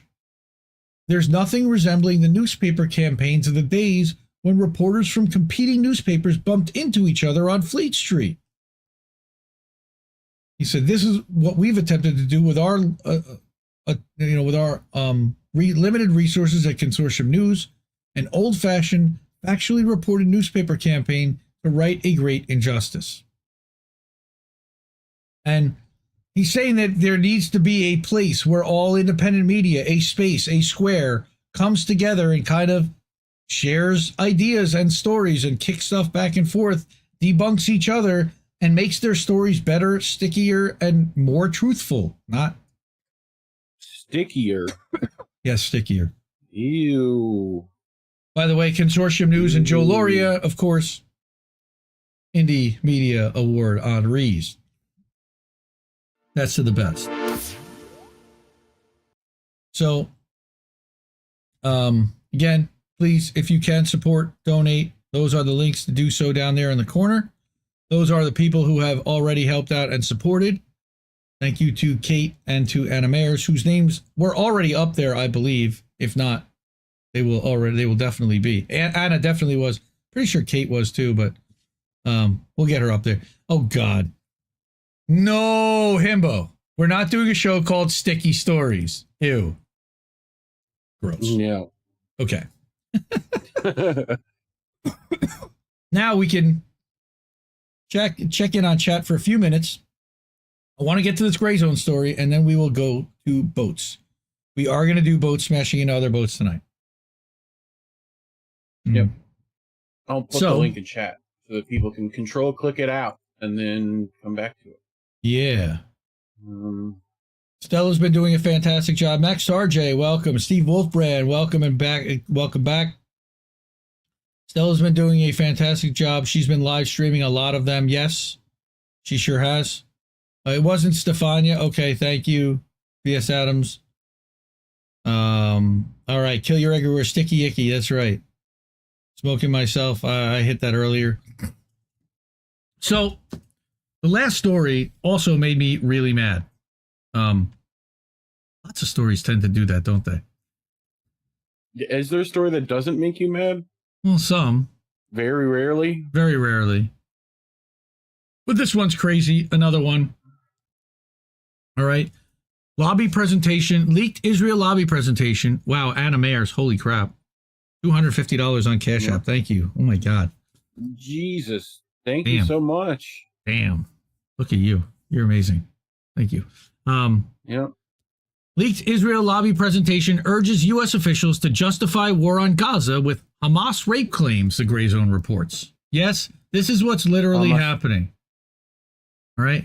And I'm hoping that YouTube's not going to shut us down over this. But this is a legit thing.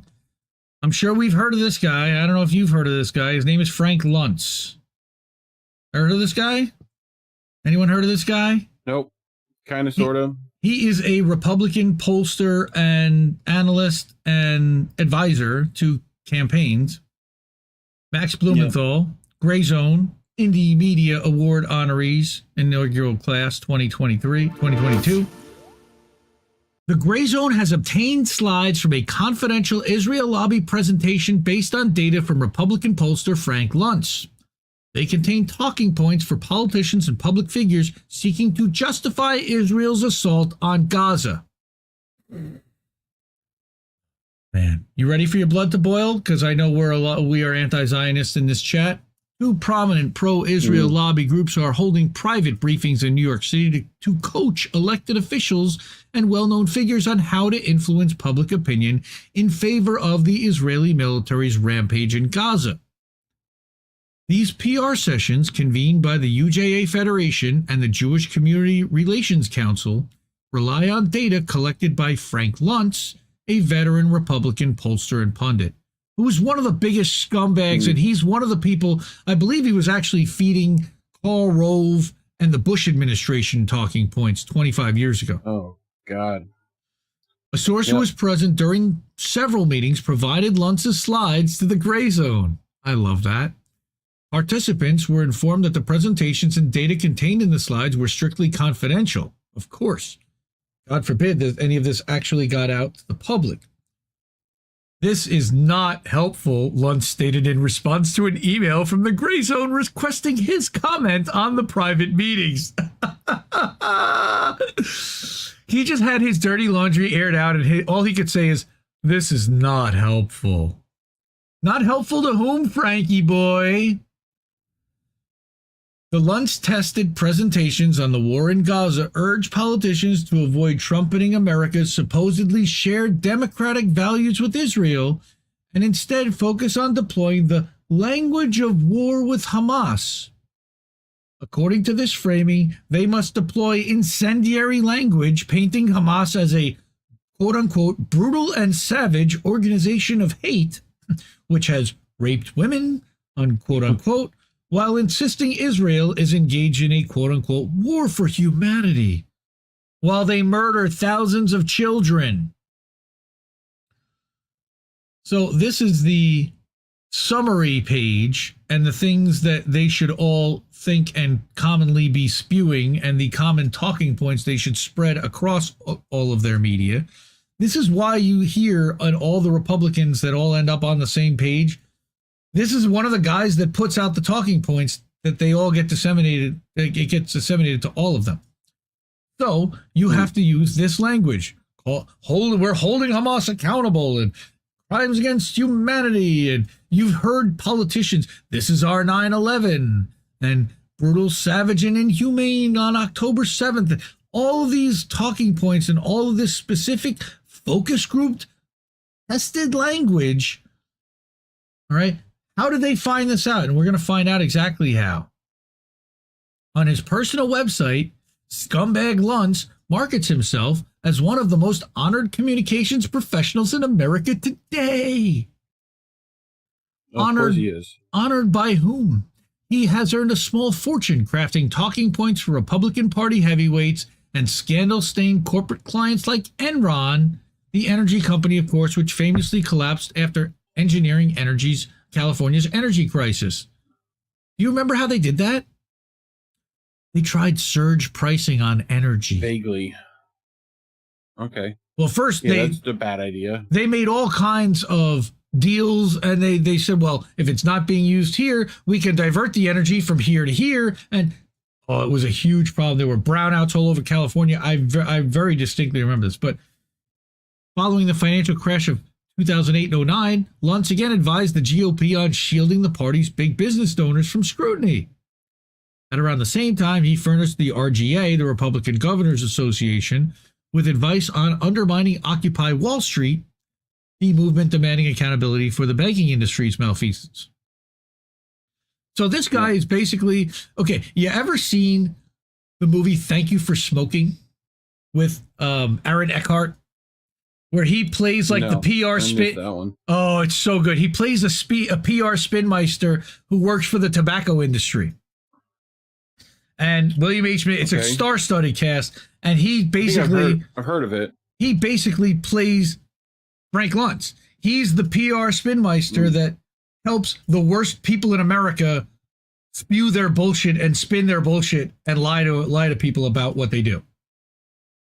Gotcha. right? The celebrity GOP pollster has moonlighted as a consultant for the Israel lobby, producing a global language dictionary for the now defunct Israel Project in the aftermath of the brutal 2008-09 attack on Gaza known as Operation Cast Lead. In his propaganda handbook, Luntz counseled leaders who are on the front lines of fighting the media war for Israel to shy from debates related to the illegal occupation of Palestine. He tells people to avoid talking about borders in terms of pre or post 1967 because it only serves to remind Americans of Israel's military history, particularly on the left. This does you harm. It started on October 7th. It for sure started October 7th. Don't believe your lying eyes. The thing that makes me angriest about all of this is how effective it is and how fucking good he really is at all of this, at convincing people and propagandizing people because of what he does. He literally puts people in a room and focus groups them.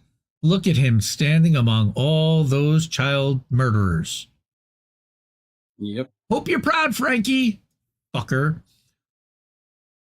Luntz's Gaza war presentation puts his poll-tested tactics back in the Israel lobby's hands, urging pro-Israel public figures to stay on the attack with incendiary language and shocking allegations against their enemies. Where have we seen this playbook?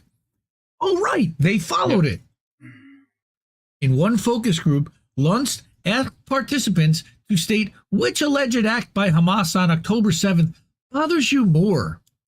After being presented with a laundry list of alleged atrocities, a majority declared that they were most upset by the claim that Hamas raped civilians, 19% more than those who expressed outrage that Hamas supposedly exterminated civilians. Literally, they're focus grouping the word that you're using to describe how people are being killed. What bothers you more? Can you imagine sitting in a room and having a pollster ask you for $100 what bothers you more? Kidnapped or raped? Exterminated or massacred? Like, I want to choke this motherfucker. Data like this apparently influenced, allegedly, lyrically. I'll assassinate him lyrically, as Jesse likes to say. All right. Data like this apparently influenced the Israeli government to launch an obsessive but still unsuccessful campaign to prove that Hamas carried out a sexual assault on a systemic basis on October 7th. Except if you Google it, that's what it looks like still to this day. It was successful in some ways in that they've effectively propagandized the web in a lot of places. Initiated at Israel's United Nations mission in December 2023 with speeches by neoliberal tech oligarch Sheryl Sandberg and former U.S. Secretary of State Hillary Clinton, who's also, by the way, been a recipient of hundreds of thousands of dollars in donations and speaking fees from Israel lobby organizations, but pay no attention to the man behind the curtain. Tel Aviv's propaganda blitz has yet to produce a single self-identified victim of sexual assault by Hamas. Let me repeat that line because that seems like it might be vaguely important. Tel Aviv's propaganda blitz has yet to produce a single self-identified victim of sexual assault by Hamas. A March 5th report by UN Special Representative on Sexual Violence, Pramila Patten, did not contain one direct testimony of sexual assault on October 7th. What's more is that Patten's team said they found no digital evidence specifically depicting acts of sexual violence. How could that possibly be? How could that possibly be? I wonder. Because they made it all up. Just like the New York Times reporters.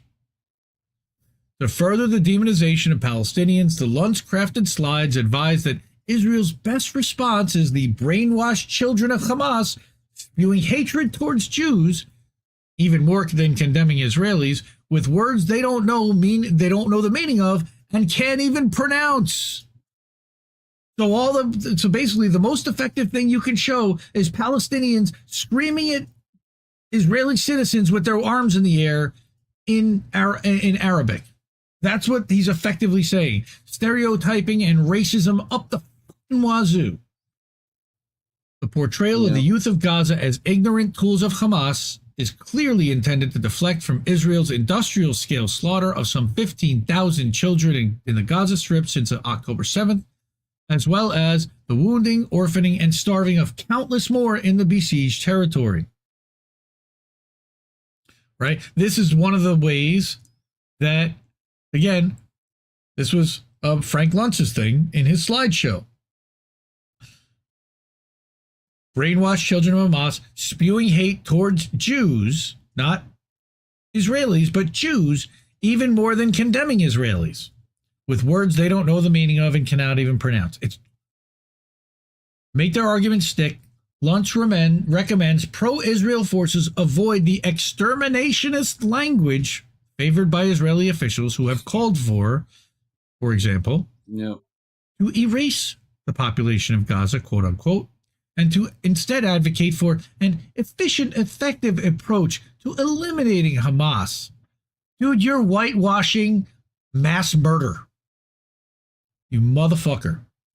At the same time, veteran pollster acknowledges that Republican voters prefer phrases which imply maximalist violence like eradicate and obliterate, while sanitized terms like neutralize appeal more to Democrats. God, I hate this guy as much as I hate Mitch McConnell. He's fed Mitch McConnell with talking points for 25 years. Republican presidential candidates Nikki Haley and Donald Trump have showcased similar focus grouped rhetoric with their calls to finish them and finish the problem in Gaza. So they literally say words to use versus words to lose, and how effective they were at bothering the percentage of the focus group that they were said to.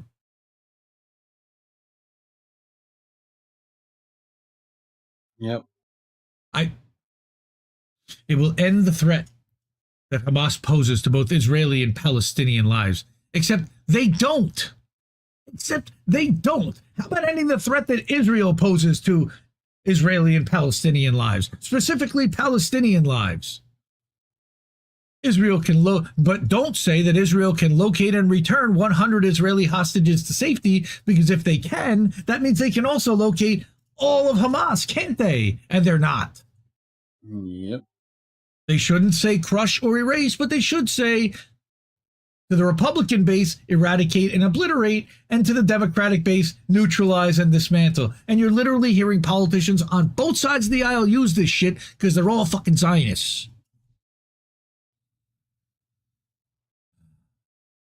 In past Israel lobby seminars, Luntz has urged pro-Israel forces to divert from arguments about Israel's military occupation of Palestinian territory by deploying banal slogans like Israelis have a right to defend themselves, not within their own borders from a group of people they are occupying. Absolutely not. You do not. This is about Israelis, Luntz crafted slide declares, not about territory. Right, of course, make it about the people and not make it about the land, because, well, they stole the land. So, or somebody stole the land and they acted like it was gifted to them. Yeah. If I steal somebody's watch and then give it to you, you are in possession of a stolen watch, and that person whose watch it is, if he sees his watch on your wrist, he's going to have a problem with that. Yeah. It's literally that fucking simple. According to Scumbag's research, pro-Israel politicians should avoid references to Israel entirely and instead discuss Israelis when setting the context for a debate over the war in Gaza. Except that Israelis, 80%, are behind what's happening in Gaza. Full-throatedly. The recommended tweak... Full-throatedly, in fact. The recommended tweak hints at the PR crisis Israel lobby forces have encountered since Israel's military invaded and besieged Gaza, leaving most of its residents homeless, placing its entire public health and sanitation system out of service, and exterminating over 2% of the entire population, according to conservative death toll estimates. And I was going to bring an article in tonight from Ralph Nader that Vanessa Beeley and Sam Husseini had shared, that they're estimating the death tolls to be 200,000 plus, which would be like 20% of the overall population, or at least 10. One slide demonstrates that only a small sliver of those polled by Luntz buy into the Israeli government's mantra that Hamas is ISIS. The same visual aid counsels pro-Israel officials to shy away from the phrases genuine accuracy and hard evidence, and allude more generally to the truth when discussing Israel's actions. You know why? Because genuine accuracy and hard evidence are not on Israel's side. Words to lose still exists as a country. They're committed to global peace while they're murdering thousands of people within months. Okay? They're following international law while they're being brought up on charges at the ICJ. Right? So these are the words that they should use, that people seem to feel good about Israel and what Israel and how Israel's murdering people. It's manufacturing consent. Luntz acknowledges Israel's mounting PR problems in a slide identifying the most powerful tactics employed by Palestine solidarity activists. Israelis attacking Israel is the second most potential weapon against Israel. The visual display reads beside a photo of a protest by Jewish Voices for Peace, a U.S.-based Jewish organization dedicated to ending Israel's occupation of Palestine, which, by the way, Israel has declared them a hate group. They've declared them Hamas. Okay? Yep. What Luntz says is that the most potent tactic in mobilizing opposition to Israel's assault on Gaza is the visual destruction of Gaza and the human toll. This slide inadvertently acknowledges the cruelty of Israel's bombardment of Gaza, displaying a bombed-out apartment building with clearly anguished women and children fleeing in the foreground. But Luntz assures his audience that it looks like a genocide, even though the damage has nothing to do with the definition. This is what Biden tried to fucking say recently too, where it's like, oh, a genocide, maybe not, but maybe not. Like, what is a genocide? Like, that's your exactly? Opinion. Yeah, how do you define the definition? It's very much one of those. But yes, this is crazy. So this, to me, now they had already murdered 75 or close to 100 journalists when they got this PR slide deck. This was in November, I believe it was delivered. But I still think that this was further reinforcement to the Israeli government that they need to start murdering the people that are showing the images of the destruction. Unfortunately. You know. Stop murdering journalists, Israel. It's the stupidest thing in the world. Like, I can't believe I even have to say that. But of course, you know, according to this logic, the American public can become more tolerant of copiously documented crimes against humanity if they're simply told not to believe their lying eyes. So, here you go. The most potent is the visual destruction of Gaza and the human toll. Basically, what we've been seeing in our Twitter feeds every day for 5.5 months. Okay? And that it looks like a genocide, even though the damage has nothing to do with the definition. No, it is a fucking genocide. Shut up, Frank. God bless this man, Max. He's a good man. Go subscribe to the Grayzone. Support independent media. IndieMediaAwards.substack.com. You can find all their links to all these people.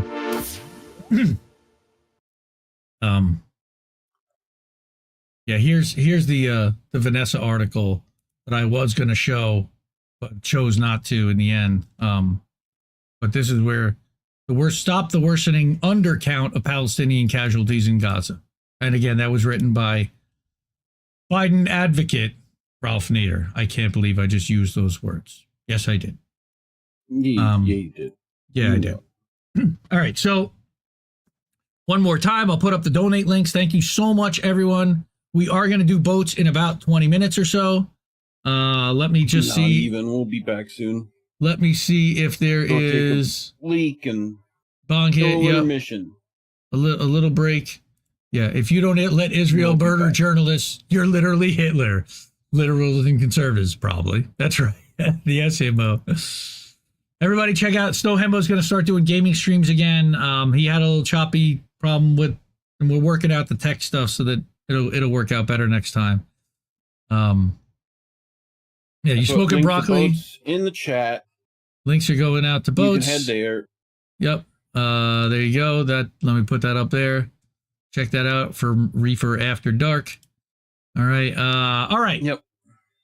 I think